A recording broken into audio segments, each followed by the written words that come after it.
Գյուրջան Կասկադ, հասանելի բնակարաններ 65 ամիս մարման ժամկետով։ Վարչապետ Նիկոլ Փաշինյանը ազգային անվտանգության ծառայության նոր տնօրենին ծառայության ներկայացնելիս բարձր է գնահատել ազգային անվտանգության ծառայության դերակատարումը, ընդգծելով, որ այն մյուս ուժային կառույցների հետ միասին հանդիսանում է պետության ողնաշարը եւ անվտանգության կարևոր ինստիտուտներից մեկը։ Նա նշել է, որ բոլոր այն մարտահրավերները, որոնք կարող էին ապակայունացնել Հայաստանը, հաջողությամբ չեզոքացվել է։ Փաշինյանը հատուկ ընդգծել է ոչ միայն ԱԱԾ ղեկավարության, այլև ամբողջ աշխատակազմի ներդրումը այս գործում, շեշտելով, որ յուրաքանչյուր աշխատողի կատարումն արժանի է գնահատանքի։ Վարչապետը նաև սահմանել է ԱԱԾ-ի 3 հիմնական ուղղությունները՝ հակահետախուզություն, ահաբեկչության դեմ պայքար, սահմանադրական կարգի պահպանություն։ Արտաքին գործերի նախարար Միրզոյանը Ռուսաստանի Դաշնության արտաքին գործերի նախարար Լավրովին հորդորել է չմիջամտել Հայաստանի ներքին գործերին, պատասխանելով վերջինիս հայտարարությանը իբր իշխանությունների պայքարի մասին եկեղեցու դեմ։ Միրզոյանը նշել է Լավրովի տեղեկությունները թերի եւ ոչ ճիշտ են, իսկ իրավիճակը վերաբերում է մի շարք հոգեվորականների հնարավոր ներգրավվածությանը անօրինական քաղաքական գործողություններում։ Նա ընդգծել է, որ դա իրավական գործընթաց է եւ Հայաստանի ներքին գործն է։ Իրանի արտաքին գործերի նախարարության խոսնակ Իսմայել Բաղային նշել է, որ Իրանը կարևորում է Հարավային Կովկասում խաղաղության եւ կայունության հաստատումը եւ հետեւողականորեն աջակցում է Հայաստանի եւ Ադրբեջանի միջև խաղաղ համաձայնագրի ստորագրմանը։ Նրա խոսքով Թեհրանը մշտապես հորդորել է կողմերին շարունակել երկխոսությունը եւ հնարավորինս արագ ավարտին հասցնել բանակցային գործընթացը։ Բաղային նաեւ ընդգծել է, որ Իրանը պահպանում է լավ ու հավասարակշռված հարաբերություններ ինչպես Հայաստանի, այնպես էլ Ադրբեջանի հետ, կարևորելով բարիդրացիությունը եւ փոխադարձ հարգանքը տարածաշրջանային հարաբերություններում։ Դմիտրի Պեսկովը անդրադառնալով ՀԱՊԿ-ից Հայաստանի հնարավոր դուրս գալուն ընդգծել է, որ այդ հարցը հանդիսանում է Երևանի ինքնիշխան որոշում։ Նրա խոսքով ՀԱՊԿ-ին անդամակցությունը բերում է կոնկրետ օգուտներ անդամ պետություններին, այդ թվում Հայաստանին։ Նա հավելել է, որ Ռուսաստանը հարգանքով է վերաբերվում Հայաստանի որոշումներին, քանի որ խոսքը վերաբերում է մի պետության սուվերեն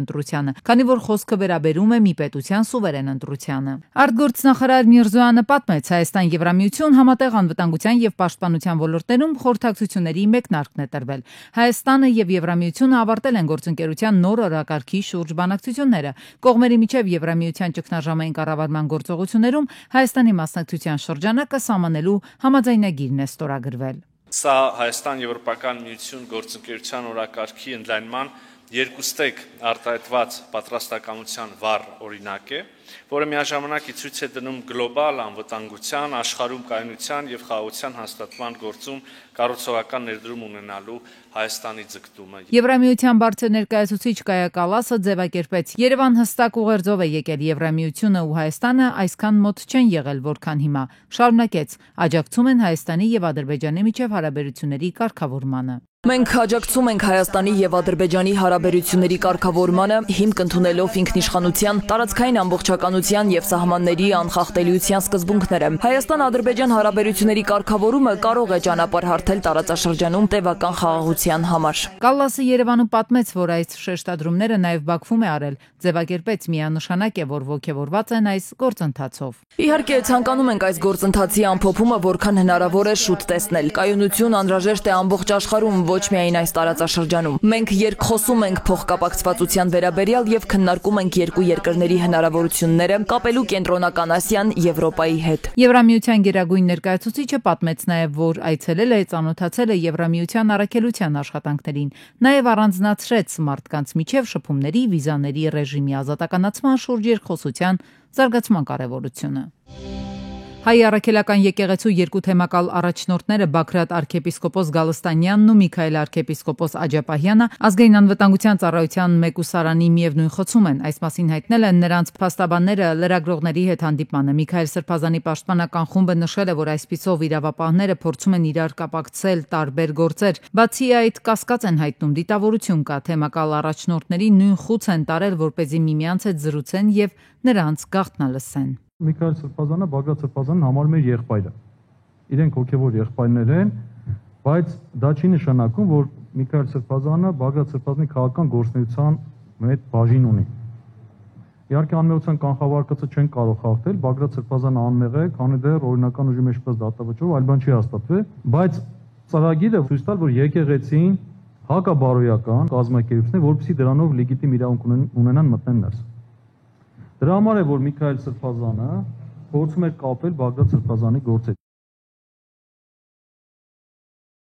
Ուկրաինայում եւս մեկ հայկական եկեղեցի կկառուցվի։ Խմելնիցկի քաղաքում տեղի ունեցել նոր կառուցվող եկեղեցու հիմքերի օրհնության հանդիսավոր արարողությունը։ Այն կատարել է հայ առաքելական եկեղեցու Ուկրաինայի հայոց թեմի առաջնորդ գերաշնորհ Տեր Մարկոս եպիսկոպոս Հովհաննիսյանը, որի ձեռամբ 16 վեմ քարեր օծվել եւ ամփոփվել են կառուցվող եկեղեցու հիմքերում։ Հակադարձումների հերթը Հայաստանի էլեկտրական ցանցերինն է։ Ստեղծված իրավիճակի գլխավոր մեխը հանրային ծառայությունները կարգավորող հանձնաժողովի տված եզրակացությունն է, ըստ որի նախորդող տարիների ընթացքում էլեկտրական ցանցերում չեն արձանագրվել այնպիսի խախտումներ կամ չարաշահումներ, որոնք կհանգեցնեին նման ծայրահեղ դրսևորումների։ Այս պահին պատրաստ է 2023 թվականի հեծի աշխատանքի եզրակացությունը։ Ի դեպ, հանձնաժողովը լիազորված է պետության կողմից։ Հոսանքազրկումների միջին հաճախականության ցուցանիշը Հայաստանություն ամբողջ տարածքում 22 թվականի համեմատ բարելավել է շուրջ 8.7%-ով, միջին տևողությունը հոսանքազրկումների բարելավել է 22 թվականի համեմատ 18.1%-ով, իսկ հոսանքազրկումների վերականգնման միջին տևողությունը 2022 թվականի համեմատ 12.85%-ով։ Ֆինանսական չարաշահումների ավելորդ ծախսերի մասին եւս խոսք լինել չի կարող։ Նույն պետության կողմից լիազորված հանձնաժողովն է այսպես ասած ընդունում եւ հաստատում կամ չհաստատում հեծի ֆինանսական ծրագիրը։ Ընկերության գլխավոր տնօրենի ժամանակավոր պաշտոնակատարն է վստահեցնում, հեծի աշխատանքի վերաբերյալ դրական եզրակացություն է կազմել նաեւ միջազգային KTMP կազմակերպությունը։ 2015 թվականից սկսած KPMG կազմակերպությունը ամեն տարի մեզ մոտ անցկացրել է աուդիտ, ուրեմն հարկային ստուգումները 2018-22 թվականներին ընկերությունում ավարտվել են զրոյական ակտով, ներդրումների և գնումների տեխնիկական աուդիտը հանրային ծառայությունների կարգավորող հանձնաժողովի կողմից անցկացվել է մրցույթ, որի արդյունքում հաղթել են միջազգային շատ լուրջ հեղինակություն ունեցող GT եւ BDO Armenia PB-ները։ Այս ամեն ինչի համար եմ նշում, որպեսզի պատկերացնեք, որ այս կազմակերպությունները անցկացրել են եւ ֆինանսական եւ տեխնիկական աուդիտ, իսկ դա եւ տվել են դրական եզրակացություն։ 6800 աշխատող ունի Հայաստանի էլեկտրական ցանցերը ու այն խոսակցությունները, թե հնարավոր պետականացման կամ նոր սեփականատեր ունենալու դեպքում աշխատավարձերը կավելանան 30%-ով, Ղազինյանը այնքան էլ իրատեսական չի համարում։ Ասում է, այդպես կստացվի, որ Հայաստանի Հանրապետությունում 3 միլիոն մարդ պետք է էլեկտրաէներգիայի համար ավելի շատ վճարի, որ 6800 աշխատակից ավելի բարձր աշխատավարձ ստանա։ Ինչով ենք զսպել սակագինը, շատ կարճ անդրադարձ դրան անեմ, զսպել ենք կորուստների տոկոսի նվազելիությունով, այսինքն կորուստների տոկոսը նվազելու դեպքում գեներացվում է լրացուցիչ ֆինանսական միջոցներ, որի արդյունքում զսպել ենք սակագնի աճը։ 2016 թվականից էլեկտրաէներգիան թանկացել է 4.8 դրամով, բայց ընկերության ներկայացուցիչը պարզաբանում է, իրենք այդտեղ մասնաբաժին չունեն եւ թանկացումը իրենց նախաձեռնությամբ չի կատարվել։ Սակագինը բարձրացվել է արտադրողի տեղափոխողի կողմից։ Ղազինյանն անդրադարձարեց նաեւ բավականին շահարկվող էլեկտրաէներգիայի անջատումների թեմային։ Ասում է, բոլոր անջատումները չէ, որ իրենց կողմից են կատարվում։ Պնդում է, անջատումների մասին հրապարակումները պետք է առանձնացվեն, որոնք են կատարվել Հայաստանի էլեկտրական ցանցերի կողմից, որոնք այլ կառույցների։ Մոսկվան շահագրգռված է Բաքվի հետ լավ հարաբերությունների զարգացման, այս մասին հայտնել է Պեսկովը, մեկնաբանելով Եկատերինբուրգում տեղի ունեցած իրադարձություններին Ադրբեջանի արձագանքը։ Կրեմլը ցավում է Ռուսաստանի հետ հարաբերությունների վերաբերյալ Ադրբեջանի իշխանությունների կողմից կայացված որոշումների համար, ընդգծել է Պեսկովը։ Նշենք, որ Ռուսաստանի Դաշնության անվտանգության դաշնային ծառայությունը Եկատերինբուրգում հատուկ գործողություն է իրականացրել, որի ընթացքում 2 ադրբեջանցի սպանվել էր, մի քանիսը ձերբակալվել։ Իրանի խորհրդարանը քվեարկել է ամերիկյան SpaceX ընկերության կողմից Starlink արբանյակային ինտերնետ ծառայության օգտագործումը արգելելու օգտին։ Խախտողներին եւ Starlink մատակարարներին սպառնում է ազատազրկում եւ սարքավորումների բռնագրավում։ Արևմտյան Եվրոպայում շոկի ալիք է գրանցվել ռեկորդային ջերմաստիճաններ։ Իսպանիայի Էլ Գրանադո քաղաքում օդի ջերմաստիճանը հասել է +46-ի, դառնալով հունիս ամսվա պատմական ռեկորդ։ Լոնդոնում, Փարիզում եւ Գերմանիայի մի շարք քաղաքներում նույնպես սպասվում է +35 եւ ավելի։ Ֆրանսիայի հարավում անտառային հրդեհներ են բռնկվել, որոշ դպրոցներ փակվել են, իսկ Գերմանիայում որոշ վայրերում սահմանվել է ջրելու արգելք։ Եղանակային այս պայմանները վկայում են շոկ եւ չոր ամառվա մասին։ Հերթական անթույլատրելի միջադեպն է տեղի ունեցել Երևանի հասարակական տրանսպորտում։ 46 համարի ավտոբուսի վարորդը ենթարկվել է ուղևորի բռնության։ Դեպքի վերաբերյալ հաղորդում է ներկայացվել ոստիկանություն։ Այս մասին հայտնել է Երևանի քաղաքապետի մամուլի քարտուղար Հայկ Կոստանյանը։ Հարգելի քաղաքացիներ, այդ ժամանակը ավարտվում է։ Տրանսպորտում չվճարողներին է խոսքն ուղղում քաղաքապետ Ավինյանը։ Վերջ, փող չտալ, էլ չկա։ Փոքր մասն են հանրային երթևեկից օգտվողների, բայց վաղը արձակուր գնացած խորհրդարանը հատուկ նրանց համար արտահերթ նիստ կգումարի ու կքննարկի տուգանք սահմանելու նախագիծը։ Ավելին, առաջինից երկրորդ ընթերցումը ճիշտ 1 օրում 24 ժամում կանեն խորհրդականները։ Մենք իհարկե որոշ ժամանակ այս տեղեկատվական արշավը կիրականացնենք, բայց ինչ որ մի փուլից կսկսվի նաև տուգանվելը, կսկսվեն նաև տուգանվել այն մարդիկ, ովքեր որ չեն վճարում տրանսպորտից օգտվելու համար։ Ինչ վերաբերում է բողոքներին, ես կարծում եմ, որ հիմա այդ մասով առկա է մի հատ արդարացի բողոք, դա վճարող քաղաքացիների բողոքն է, այս սանկցիայի բացակայությամբ չվճարող քաղաքացիների համար։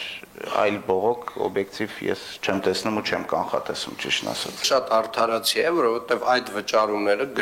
ամբողջությամբ ուղղվում են մեր տրանսպորտային ոլորտի զարգացմանը, ուղղվում են նոր ավտոբուսների գնմանը, նոր տրոլեյբուսների գնմանը, եւ երբ որ չկան այդ վճարումները կամ որոշ չափով պակաս են այդ վճարումները, համապատասխան չափով հավաքագրումը պակաս լինելու պարագայում ինչ որ բաներ հնարավորություն չի լինում գնել, փոխել, ավելացնել։ Ու հենց այստեղ 250 նոր էլեկտրական ավտոբուսների ձեռքբերման հարցում քաղաքապետարանն առաջընթաց չունի։ Կառավարության հետ ֆինանսավորման քննարկումներ դեռ չեն սկսել։ Իսկ տուգանքի օրենքով Ավինյանը կորոշի, որ վարչությունը գործն իր վրա վերցնի, ով տուգանի։ Փաթեթի ընդունումից հետո արդեն համապատասխան որոշմամբ կարող է